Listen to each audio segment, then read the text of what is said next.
According to the 2022 U.S. Census, 18.4 million children, or 1 in 4, live without a biological, step, or adoptive father in the home. Fatherhood.org states that's enough children to fill New York City twice or Los Angeles 4 times over.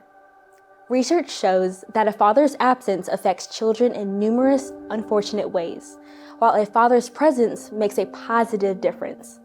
Today, we're going to hear about the difference a father can make, and in this case, 3 generations of fathers who ensured their impact.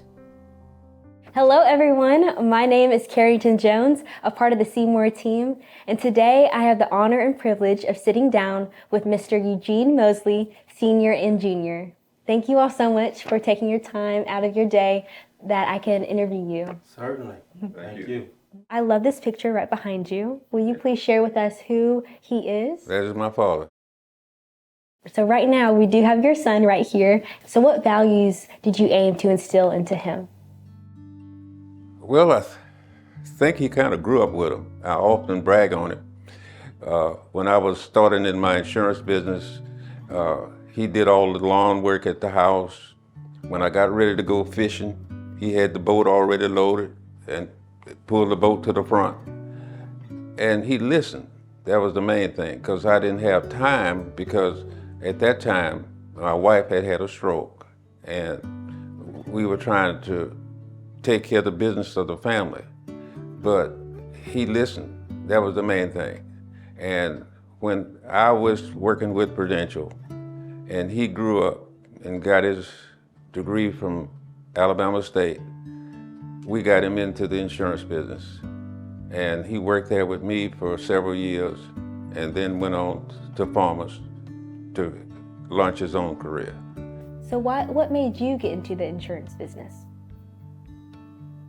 That's a long story. I had a high school teacher. I was supposed to be a baseball player. Hank Aaron was my catcher. And we beat everybody up, so I thought I was going to be a baseball player. But Mr. Farmville caught me walking across campus one day and asked me, "Young man, what are you going to do when you graduate?" I said, "I'm going to be a Major League Baseball player." He said, "Well, come over to my class in DO." And I went over there, and he talked me into going to work with Atlanta Life Insurance Company. So I worked with their top agent for 2 years, and I found out that I really liked what I was doing. So when I came out of the Air Force, I applied for a job with Prudential and got the job. And I've spent 40-some years with them, and hired my son and my daughter. And they were good agents. That sounds great. We're great agents. You are continuing the legacy. Yeah.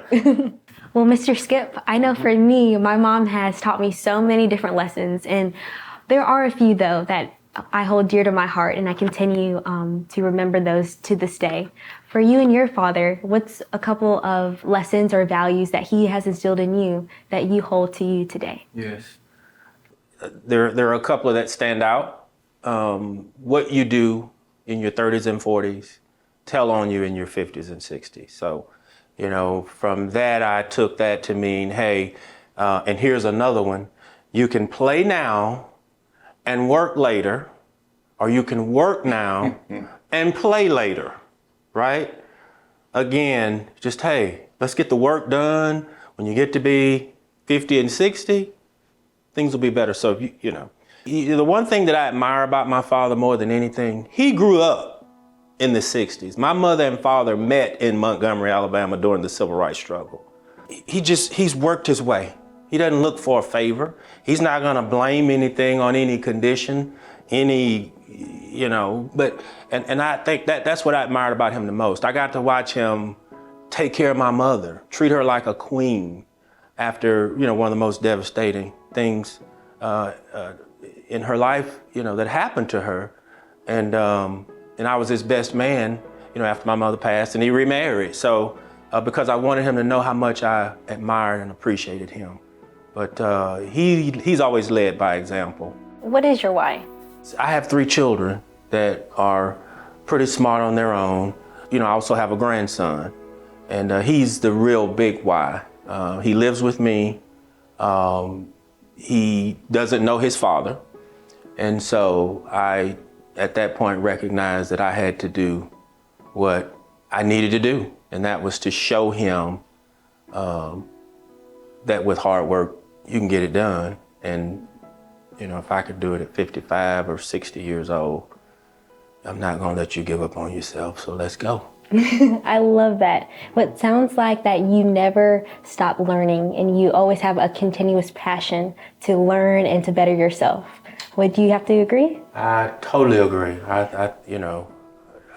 I'm a lifelong learner and didn't know it until I got to school. Yeah. Having graduated from law school late in life and now studying to take the bar exam, Eugene Moseley Jr. is committed to becoming the best agent that he can be.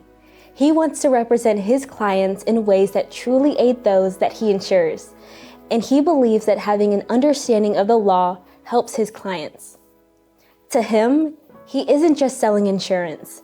He believes that having an understanding of the legal side of matters, which may affect his clients in their need for insurance, is what sets him apart from other insurance agents. Eugene Moseley Jr. is still learning and applying all the lessons that were instilled into him by his father and his grandfather. Each of these men were very fortunate because they had a father who made a difference, and that is insurance money can't buy. I'm Carrington Jones, and this has been a Seymour story. Please like and subscribe. Ring that bell for notifications so you can see more.